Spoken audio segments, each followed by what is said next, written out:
Assalamualaikum warahmatullahi wabarakatuh. Alhamdulillahirabbil alamin. Wassalatu wassalamu ala asrofil anbiya'i wa mursalin wa ala alihi wa ashabihi ajmain, amma ba'du. Yang saya hormati Ustadz dan Ustadzah serta teman-teman yang saya banggakan. Di sini saya akan menceritakan sekilas tentang sabar menghadapi musibah. Allah memberikan ujian kepada kita berupa kesenangan dan kesusahan. Pada umumnya, kita akan lebih sabar ketika Allah uji kita dengan hal yang menyenangkan. Tetapi, kita akan sangat sulit untuk bersabar ketika Allah memberikan kita kesulitan. Harus kita ketahui, sabar itu sendiri akan sulit kita lakukan ketika kita tidak mampu menyadarinya bahwa segala yang kita punya hanyalah milik Sang Pencipta semata. Semua yang terjadi di dunia ini sudah menjadi kehendak darinya. Jika kita menyadari segala yang kita punya itu adalah milik Allah dan titipan Allah, maka ketika Allah mengambilnya dari kita, insya Allah kita akan lebih mudah menerimanya.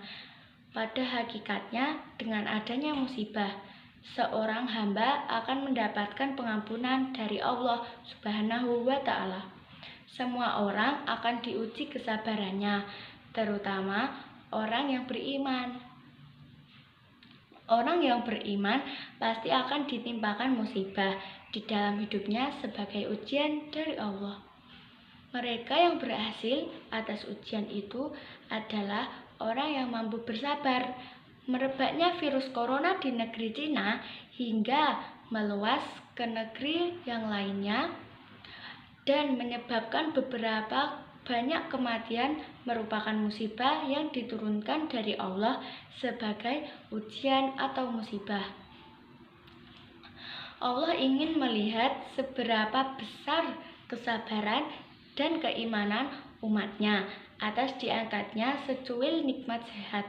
Panik dan takut atas musibah corona itu adalah hal yang wajar, namun jangan lantas berbuat brutal, bahkan murka kepada Allah Subhanahu wa Ta'ala. Sebaiknya kita kembali lagi dan terus meningkatkan keimanan dengan bersabar serta mencari jalan keluarnya.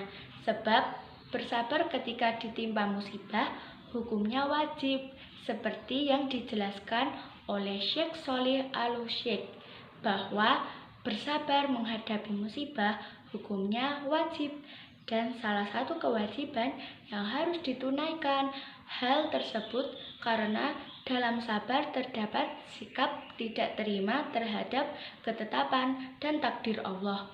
Sabar diwajibkan sejak awal ditimpanya musibah, bukan belakangnya setelah musibah selesai dan lisan telah mengeluh serta hati tidak terima.